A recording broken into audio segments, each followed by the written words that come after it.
हाँ तो बच्चों, आज हम एक नए प्रकरण के साथ आपके सामने उपस्थित हैं, जिसका नाम है संधि प्रकरण।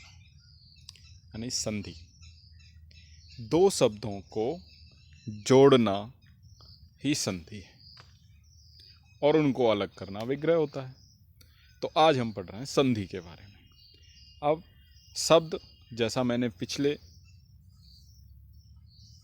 पीरियड में या पिछली क्लास में मैंने बताया था आपको कि शब्द वो होता है जिसका कोई अर्थ हो, जिसका कोई भाव हो। अगर उसका कोई अर्थ नहीं है, उसका कोई भाव नहीं है, तो उस शब्द की वो तो शब्द ही नहीं है और ना ही उस शब्द की कोई संधि हो सकती है। यानी कि संधि करने के लिए दो शब्दों का होना जरूरी है और दो शब्द यानी दोनों शब्दों का अलग अलग अपना अपना अर्थ होना चाहिए, उनका भाव होना चाहिए। अगर भाव नहीं है, अर्थ नहीं है, तो उन शब्दों की कोई संधि नहीं होती है। यानी वो शब्द ही नहीं है तो उनकी संधि भी नहीं होगी। तो संधि के अगर हम प्रकार देखें तो सबसे पहले संधि कितने प्रकार की होती है? तो संधि को ऐसे तो हम तीन भागों में बांटते हैं: अच संधि, हल संधि, विसर्ग संधि। यानी कि अब पहले मैंने बताया था, अब देखिए, जो प्रत्याहार बनाना हमने सीखा था माहेश्वर सूत्रों के साथ कि प्रत्याहार क्या होते हैं, अब यहाँ पर वो प्रत्याहार ही काम आएंगे। यानी जितना भी हम संधि पढ़ेंगे, जितना आगे बढ़ते जाएंगे, हर संधि में सूत्र की आवश्यकता होगी। एक सूत्र के माध्यम से, सूत्र का मतलब होता है एक नियम, जो महर्षि पाणिनि ने नियम बना दिए, उनको हम सूत्र कहते हैं। और उन सूत्रों के माध्यम से हम इन संधि को याद रखने की कोशिश करते हैं। यानी किसी भी कार्य को हम नियमित कर देते हैं कि ऐसा होता ही है, तो फिर उसके लिए हम ये सब करते हैं। और वो सूत्र यानी जो नियम बनाए, उनको छोटे से छोटा करने के लिए प्रत्याहार का प्रयोग किया गया। अब जैसे अच है, अ से लेकर के च तक, यानी आई ऊंड रिल रिक ए ओंग आई औच। ठीक वैसे ही हल, ह से लेकर के ल तक। और तीसरी जो संधि होती है वो होती है विसर्ग। यानी कि पहली स्वर संधि, दूसरी व्यंजन संधि, तीसरी विसर्ग संधि।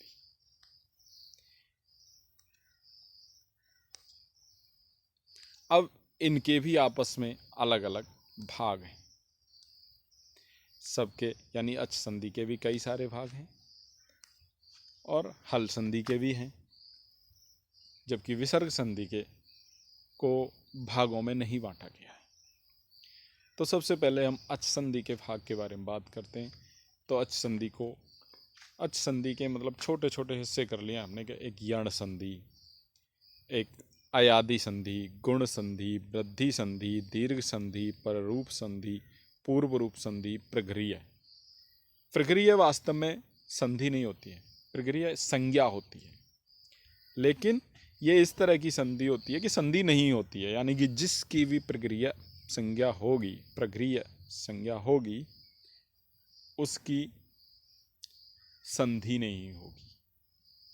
ये ऐसी संधि है जिसमें संधि नहीं होती है। ठीक, अगली है हल संधि।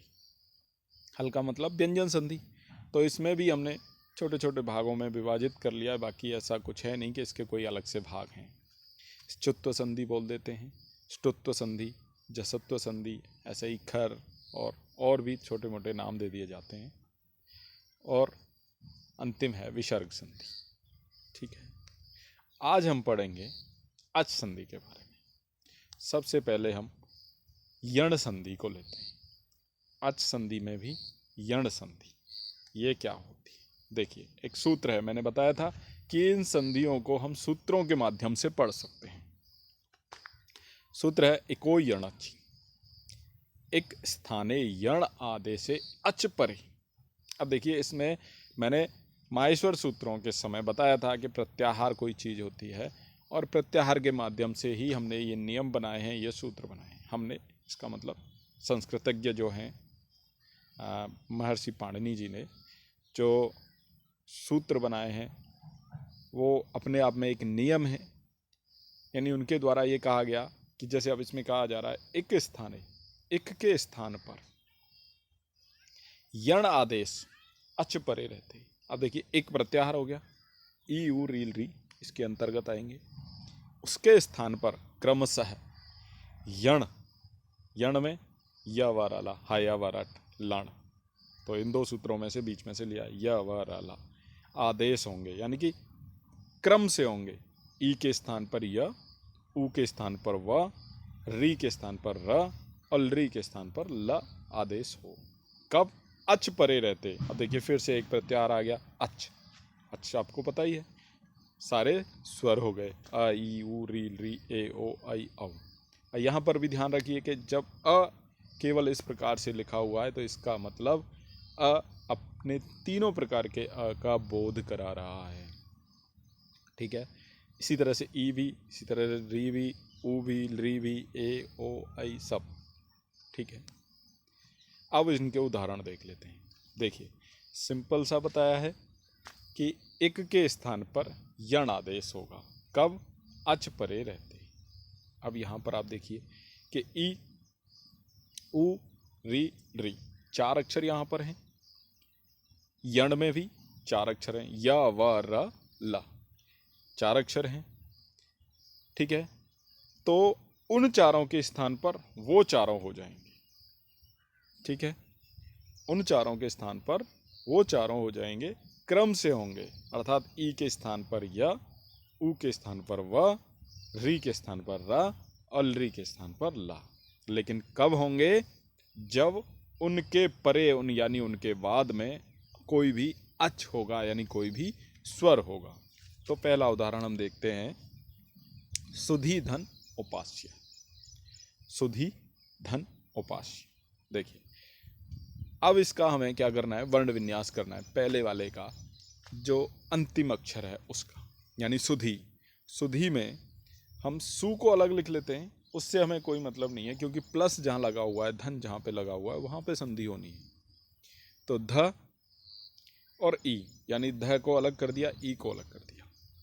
अब देखिए इको यण की सूत्र कहता है कि इक के स्थान पर यण आदेश होगा, यानी ई के स्थान पर य आदेश होगा।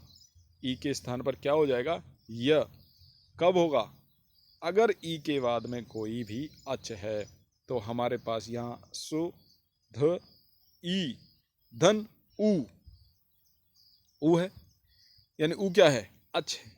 यानी ई के बाद में यदि कोई अच आ रहा है तो ई के स्थान पर क्या हो जाएगा? य हो जाएगा।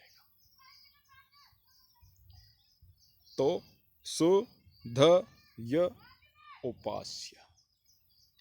अब इसको अगर हम अज्झिनम परेण संयोज्य से जोड़ दें तो ये शुद्ध्युपास्य बन जाएगा। यानी अचहीन को परेण, पर के साथ में जोड़ दिया जाता है, संयोजित कर दिया जाता है, तो बनता है शुद्ध्युपास्य। अब इसको जोड़ना है, यानी कि पहले हमने इसका क्या किया? वर्ण विन्यास किया, फिर वर्ण संयोजन कर दिया। भाई ई के स्थान पर यह आया, उसके बाद उसको वर्ण संयोजन कर दिया, तो ये संधि हो गई। ठीक है, तो शुद्ध्युपास्य। ठीक उसी तरह से मधुधन अरि। मधुधन अरि में देखिए म ध उ, यानी कि उसका जो अंतिम अक्षर है पहले वाले का, उसके अंतिम अक्षर का हमने क्या कर लिया? वर्ण विन्यास कर लिया, यानी ध को अलग कर दिया, और जो अंत में जो आ रहा है उ, उसको अलग कर लिया। और फिर वही शर्त आ रही है कि अगर इक के बाद में, यानी ई उ री री के बाद में अगर अच आ जाए तो उसको क्या हो जाएगा? य व र ल क्रम से हो जाएगा। यानी कि उ, ई को य तो उ को व, यानी कि उ के बाद अच आ रहा है। तो अब यहाँ आप देख सकते हैं कि उ, ये उ के बाद में अ, अरि, अरि का अ जो है वो क्या है? अच है। तो ऊ के स्थान पर क्या हो जाएगा, व हो जाएगा। म ध व, म ध व, अरे। अब इनको संयोजित कर देते हैं तो बन जाएगा मध्वरी। ये देखिए, ठीक ऐसे ही धात्री प्लस अंश है, यहां भी वही स्थिति है। धात्री, ध अलग कर दो, त अलग कर दो और री अलग कर दो, ठीक है। प्लस उसके बाद क्या है, अंश है, यानी री के बाद क्या आ गया, री के बाद आ गया अ, यानी अच। और री के बाद अगर अच आ जाएगा तो री के स्थान पर क्या हो जाएगा, र हो जाएगा। ये ध्यान रखना, कभी भी र जो होगा या कोई भी व्यंजन जो होगा, चूंकि हमने पहले ही बताया था कि व्यंजन हमेशा आधा होता है, अपूर्ण होता है, इसलिए तो र भी आधा ही होगा। तो कोई भी व्यंजन जो आएगा वो आधा होगा। और ध, धा, त, र, अंश पूरा करेंगे, यानी कि उसको जोड़ देंगे, संयोजित कर देंगे तो बनेगा धात्र्यंश। ठीक है। लृ धन आकृति। अब ये चौथा उदाहरण है लृ का, यानी लृ धन आकृति। लृ अकेला है, अपने आप में लृ खुद स्वर है और इसको कहीं भी वर्ण विन्यास नहीं किया जा सकता, क्योंकि स्वर अपने आप में पूर्ण होता है, तो उसका वर्ण विन्यास नहीं होगा। जैसे मधु में ऊ आ गया था, अब ऊ का तो वर्ण विन्यास हो नहीं सकता था। धात्री में री का वर्ण विन्यास नहीं हो सकता था, लेकिन लृ जो है वो अपने आप में स्वतंत्र रूप से हमेशा आती है। अब लृ के स्थान पर क्या हो जाएगा, ल। बताया था, ई के स्थान पर य, ऊ के स्थान पर व, री के स्थान पर र, लृ के स्थान पर ल, तो ल हो गया। आकृति ल, लृ के बाद अच है तो लृ को ल हो गया, और ल होने के बाद में अब इसको अगर हम वर्ण संयोजित कर देते हैं, यानी संयोजन कर देते हैं, इनको जोड़ देते हैं, अज्झिनम परेण संयोज्य। एक सूत्र है, कहता है कि अचहीन जो होते हैं वो पर वाले से जुड़ जाता है, उसको जोड़ दिया जाता है। यानी कि अब ल जो है वो अचहीन है, तो इसको इसके परे जो है उससे इसको मिला दिया जाएगा, तो बनेगा लाकृति ही। अब ऐसे ही बहुत सारे उदाहरण हमारी पाठ्य पुस्तक में मिलते हैं। अब आपका बनता है कि आप ऐसे ही कितने उदाहरण आप गिन सकते हो, उनको लिख सकते हो। तो अपनी पाठ्य पुस्तक में, अपनी उत्तर पुस्तिका में, यानी पाठ्य पुस्तक से उनको चुनो और उत्तर पुस्तिका में लिखो।